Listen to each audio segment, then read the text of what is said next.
pasamos como recta final de esta xornada a plasmar as conclusións dos distintos talleres. Comeza María José de la Torre, que traballaron no taller a toma de decisións en saúde na era da inteligencia artificial. Cando queiras, María José. Hola, buenas tardes. Pues en nuestro taller se hizo un recuerdo del concepto de decisiones compartidas y dentro de este modelo pues aporté pues algunas dudas para generar debate y problemas que surgen en la toma de decisiones compartidas.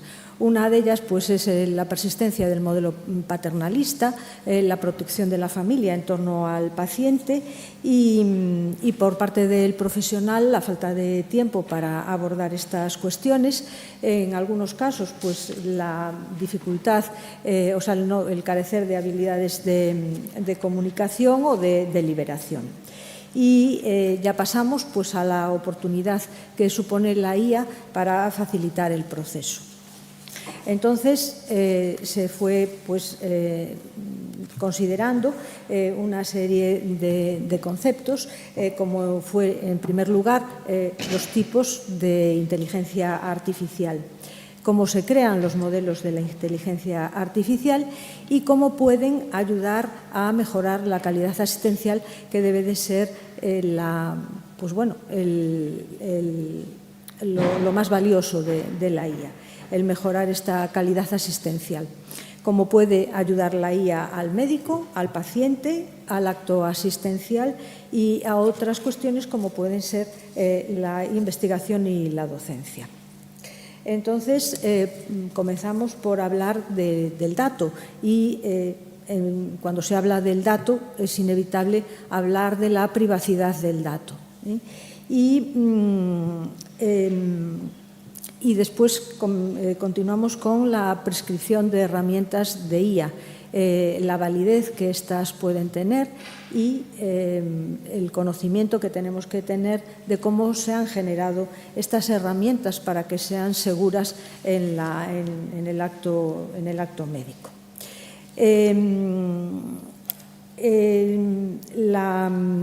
Se genera siempre una cuestión que es la información a los pacientes del uso de estas herramientas y qué herramientas utilizamos. Y en general, pues la opinión, lógicamente mayoritaria, es de informar a los pacientes que conozcan el uso de estas herramientas para la toma de decisiones. Una de las ventajas que nos puede aportar la IA son los escribas digitales. Como veremos al final, una de las reclamaciones de los participantes era el tiempo para estas decisiones compartidas. Y entonces, en este sentido, los escribas digitales que recogen lo que es toda la conversación que supone el recabar la historia clínica, estos escribas digitales facilitan este capítulo de las decisiones compartidas y pueden proporcionarnos tiempo. Hablamos pues, de una herramienta que es Tandem, que es un producto sanitario, que de momento obviamente no está disponible en el Sergas, pero que existe y está validado. También hay otras herramientas que crean contenido, que apoyan a la toma de decisiones, que gestionan la información. Y la información la información que nos aporta la IA, nos la aporta a todos, a los profesionales y también a los pacientes. Y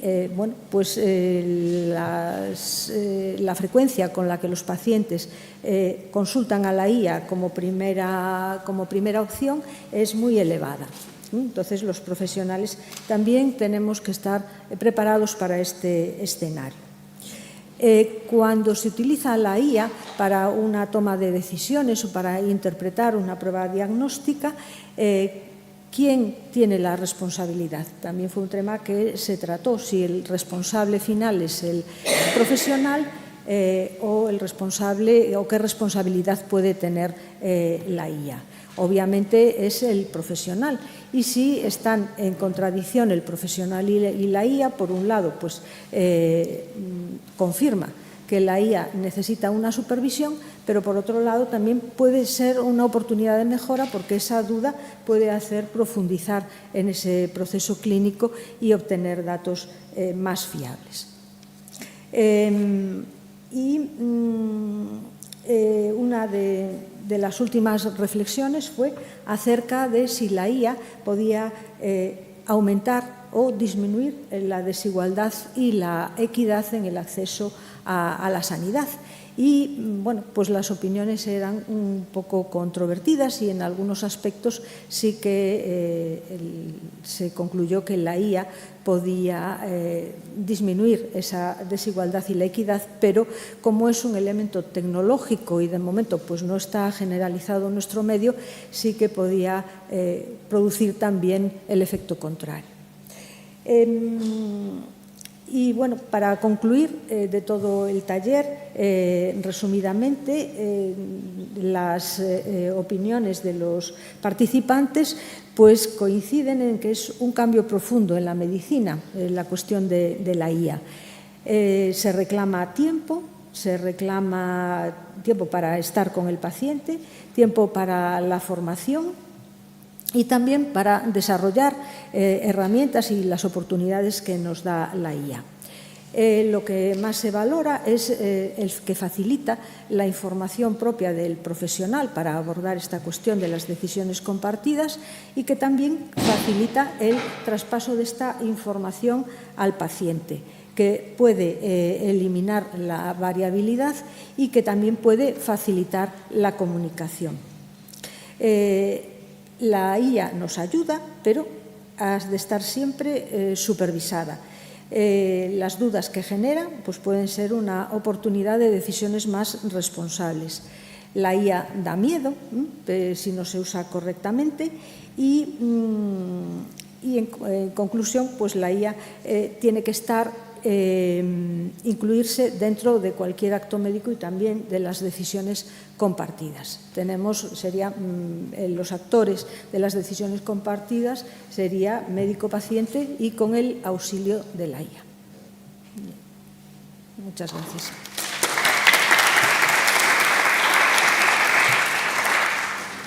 Gracias, María José. Pasamos ahora ao Obradoiro E2, que trataba dos desafíos éticos na investigación con Big Data, e Yolanda Triñanes nos vai a dar as súas conclusións. Gracias, Victoria. Bueno, en primeiro lugar, agradecer a todos os participantes neste taller, que foi moi intenso ata o final. Pois estivemos deliberando, foi moi enriquecedor realmente poder participar neste taller. Participamos 17 persoas de perfis moi diferentes. Isto foi moi enriquecedor, non? Había persoas do mundo da documentación sanitaria que se dedican a codificar, había persoas con perfil máis investigador, persoas de microbioloxía, do ámbito da xenética, tamén enfermeiras, persoas que participan en diferentes comités de ética, comités de ética asistencial e tamén comités de ética da investigación. Entón, bueno, unha das primeiras conclusións foi a necesidade de que existan este tipo de foros, o cal, como membro do Consello, que sempre debatimos, do Consello de Bioética, que sempre o falamos, a necesidade de poder crear estes foros no que intercambiemos os diferentes órganos de bioética os nosos puntos de vista. Tamén se falou de algo que xa se comentou pola mañán, como é a necesidade de formación en ética para os investigadores en xeral, para os profesionais sanitarios, pero para os investigadores que están a traballar con grandes volumes de información. Outro aspecto relevante é propiciar que o propio sistema favoreza este tipo de investigacións no sistema, cumprindo todas as garantías necesarias, pero que os procedementos, a veces algo que se comentaba, sobre todo desde o punto de vista da investigación, é que os procedementos en ocasións non favorecen pois a posta en marcha de investigacións que poden ser realmente interesantes porque, bueno, o propio sistema é ás veces tan garantistas que existen múltiples fases no procedimento que a veces, aínda que o obxecto pois cada un no seu estamento pois realiza a súa función, pois a veces pode retrasar que estas investigacións se poñan en marcha. E despois, para finalizar, entre as principais preocupacións éticas das persoas que participaron no taller, pois volveron a saír as que xa se comentaban por a mañán, a relevancia da confidencialidade da información, en garantir que as investigacións con grandes volúmenes de datos pois garanticen que exista esa protección da privacidade, da anonimidade das persoas que favorecen, que participan dunha maneira ou outra, pois aportando os seus datos, finalmente. E tamén, en relación a isto, se comentaba a relevancia da transparencia do sistema á cidadanía, a que socialmente se entenda de que realmente estamos ante un cambio de paradigma realmente na investigación e que isto a veces desde o punto de vista social ou dos propios pacientes non somos conscientes. Realmente se comentou tamén a relevancia de entender as diferentes fases do proceso investigador e diferenciar moi ben cando unha tecnoloxía basada en grandes volúmenes de datos e en inteligencia artificial se encontra nunha fase de proba de concepto, cando pasa a unha fase máis de investigación análoga á investigación con fármacos en fases 2, 3, 4, como pensar en que ao final é unha tecnoloxía sanitaria que é preciso avaliar e despois non olvidarnos de todas as fases de aprobación, de avaliación, antes de introducción no sistema. A ese respecto, tamén se comentou a responsabilidade dos propios profesionais no uso das ferramentas baseadas en inteligencia artificial. E, finalmente, recalcar o tema da calidade dos datos, que tamén é algo que se debatiu moito no Consello de Bioética, que todos os profesionais sanitarios sexamos conscientes de que estos datos son realmente a base da pirámide que comentaba Jorge Prado pola mañán. Os datos son realmente, se non partimos duns datos de boa calidade, pois non vamos a xerar coñecemento de calidade. E, están aquí todos os compañeros que o mellor poden aportar. Como non nos deu tempo a concluir, pois non sei se Susana ou o resto dos compañeros queren. Pero, realmente foi moi frutífera a discusión. Penso que dará para próximas edicións ou actividades. Gracias por a participación de todos.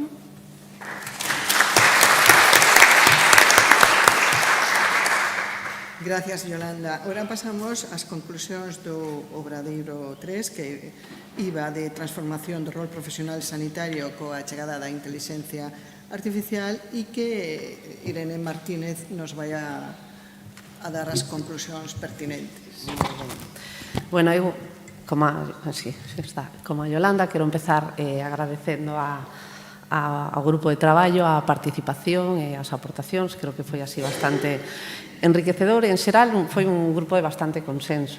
Sei que houve algúns puntos de discrepancia, afortunadamente, que eso nos serviron para poder deliberar un pouco e xerar argumentos que sempre melloran as nosas posicións. Neste obradoiro, claro, partíamos de dúas cousas. O inevitable, de que isto é un cambio de paradigma que non ten retorno, o sea, que si ou si temos que vernos nese escenario. Tamén un pouco da curva que se nos presentaba pola mañá, na que aparecen os dous extremos, o extremo dos grandes entusiastas e o extremo dos grandes reticentes, que entendemos que non son favorables para poder reflexionar sobre o noso rol no novo paradigma.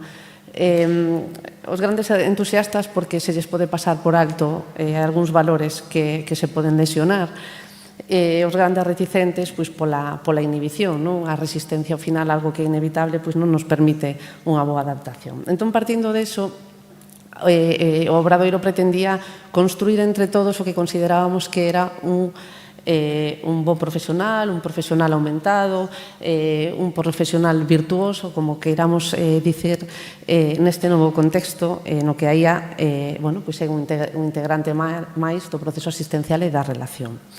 Partimos dunha dinámica na que, por unha parte, unha dinámica grupal, na que, por unha parte, nos vimos na tesitura de ter que delegar algunha das nosas funcións que non nos gustan, non nos agradan, nos resultan bastante incómodas na IA, se a IA fora eficaz e fiable. Por outra parte, escribir aquilo que xamais ou que creemos que non quereríamos delegar. A modo de conclusión, en xeral, casi todo burocrático, hai consenso en delegar na IA, porque nos come moito tempo, nos resulta tedioso, casi todo humano, da relación, do vínculo, do encontro, da toma de decisións, de explicacións acerca de diagnóstico, é dicir, todo o que ten que ver co encontro, pois había tamén bastante consenso en non delegalo. Despois hubo certas disensións en aspectos concretos, pero, como estamos con conclusións, para non detenerme, a partir de aí intentamos construir cal que pensamos que debe ser o novo rol profesional neste novo contexto. E a coincidencia entre todos nós sí que está en entender a IA como unha ferramenta e o profesional como alguén crítico. Eso era así unánime e eso en que se traduce esta actitude crítica. No ámbito do traballo asistencial, no ámbito máis clínico, con maior formación, non con menor formación, como a veces parece pensar que como está tan capacitada a IA, pois nos temos que saber menos. Non, temos que saber máis, porque temos que ser moito máis críticos, máis analíticos, con maior capacidade de abstracción. O sea, temos as competencias tradicionais máis as novas competencias. E o profesional ten que ser autónomo e poder seguir tomando decisións na liña do primeiro Obradoiro. En relación ca propia IA, tamén manter esa actitude crítica e ser conscientes dos erros e os problemas que saíron esta mañán, de alucinacións, nesgos, complacencia, etc. da IA, para saber cando recurrir a ela, cando non, ou de que forma sí, de que forma non.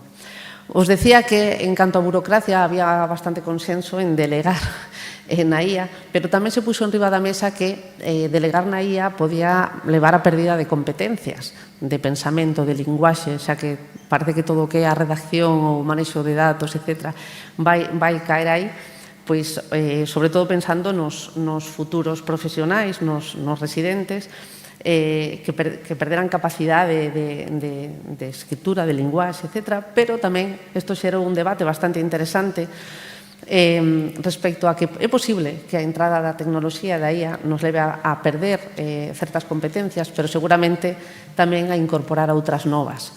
Se falaba da competencia de ser editores agora. É dicir, que non é delegar na IA, senón cambiar ao mellor as nosas competencias ao incorporar a IA. Sen dúbida, a relación cobra moito protagonismo con isto da inclusión da IA. Hubo o acordo en que o bo profesional é un profesional que está pendente da comunicación, que é insustituíble pola IA en canto ás súas emocións, ao encontro, ao vínculo. Falouse da longitudinalidade, falouse do comunitario, de que somos persoas en relación, non somos persoas illadas, porque é certo que hai tendencia con isto da IA a centrarnos no individuo. E falouse tamén de algo importante, de que a IA quizá tamén nos equilibra na relación cos pacientes, en canto que os pacientes veñen máis capacitados. é dicir, que nos iguala un pouco máis e nos dá outro rol, non? Nesa comunicación, non? E decían por aí tamén, non? Pois que podemos ser profesionais, que podemos dudar, e presentarnos así non está mal. Respecto ao rol profesional no campo da ética, pois evidentemente o de sempre, máis o novo, que é ser guardianes un pouco das cuestións da ética da IA, que xa saíron pola mañán aquí, bueno, pois a xustiza, a transparencia, non vulnerar dereitos sociais, económicos, co desenvolvemento tecnolóxico, que non pode estar ao servicio do control social nin intereses económicos. E, en relación, bueno, cos datos, non vou entrar porque xa é que é moi repetitivo, si se fixe unha aportación que ten que ver coa fenda tecnolóxica respecto á relación e respecto a cuestión ética, non? De entender que estamos entre pacientes que non son iguais, algúns con máis, outros con menos acceso á tecnoloxía, a IA e a súa capacitación, non? Ser sensibles neste novo rol profesional. A nivel formativo, o noso rol é máis exixente, é o de antes máis o de agora, e sí que se apuntaba a que, bueno, tampouco está toda a responsabilidade sobre nós, non? A administración, a nosa institución tamén ten deberes e respecto a un dos temores que hai que teñen que ver pois coa nosa incertidume ou inseguridade de que podemos meter na IA, que non, que datos sí, pois que quizá tamén a institución ten que ser máis clara, dicíndonos que podemos usar e como usalo, non? Necesitamos un pouco máis de claridade para tamén nos sentirnos un pouco máis seguros. Finalizo coa prudencia, que foi algo que tamén se dixo ao final, que ao final nos coloca no punto de sempre en relación coa ética, non? O bo profesional pois será crítico, sobre todo será tamén prudente.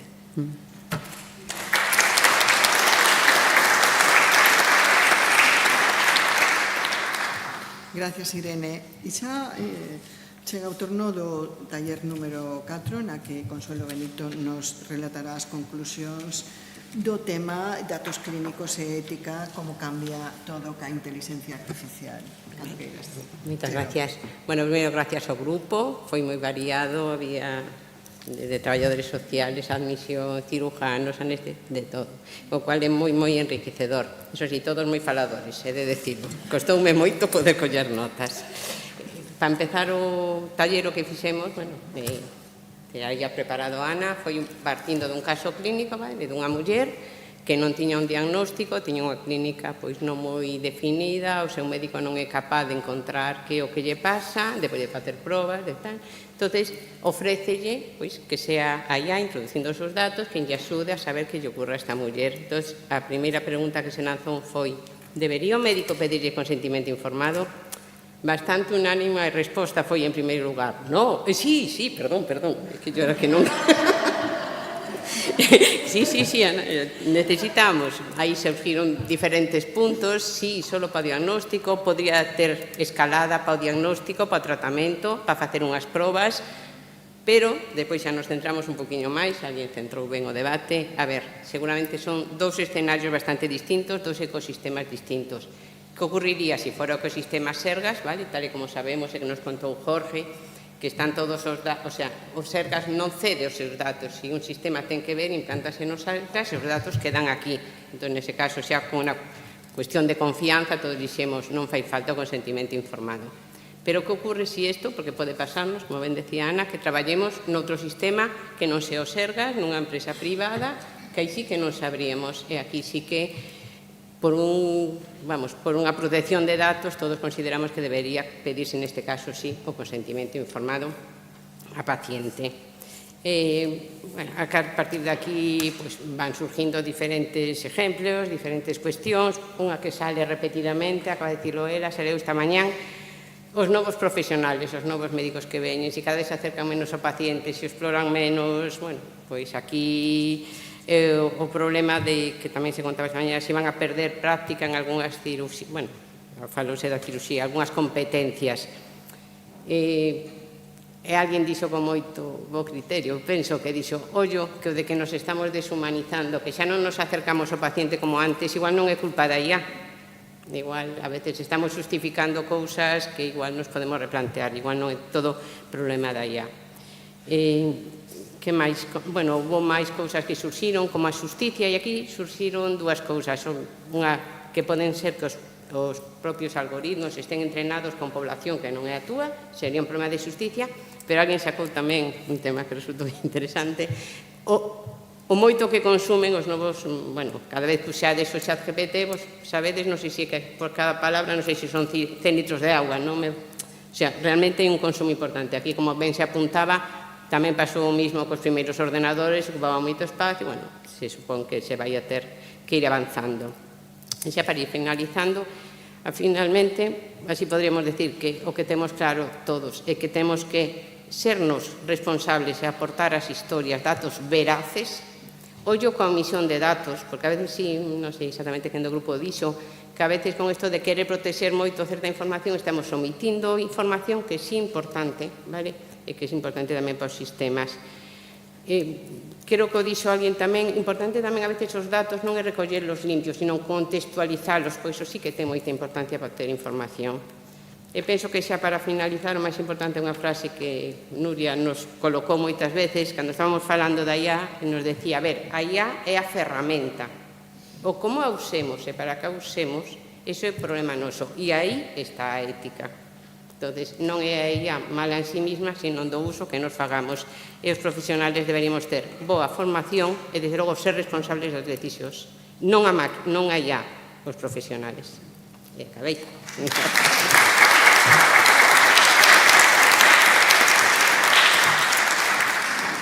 Moitas gracias, Consuelo. Pois agora abrimos un pequeno espazo para as aportacións, as suxerencias ou as felicitacións que quereades trasladar ás relatoras dos obradoiros. Estamos abertas a todos.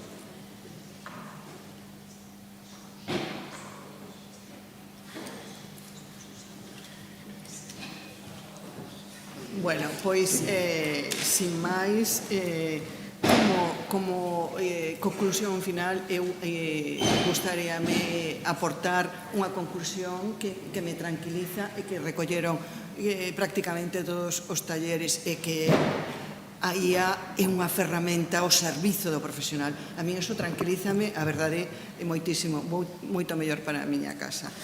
E, nada, os talleres programados nesta xornada con distintas dinámicas, algunha moi innovadora que me gustou moito, pretendían sensibilizar con estes temas relacionados coa IA, e creo que de feito o conseguiron, non? Polas conclusións acadadas que nos acaban de transmitir, e moi relacionadas cos obxectivos que o Consello se había proposto. Entón, sin máis, moitas grazas polo voso tempo e pola vosa atención, e quedamos emplazados para o ano que ven con outro tema, sin dúbida. Grazas.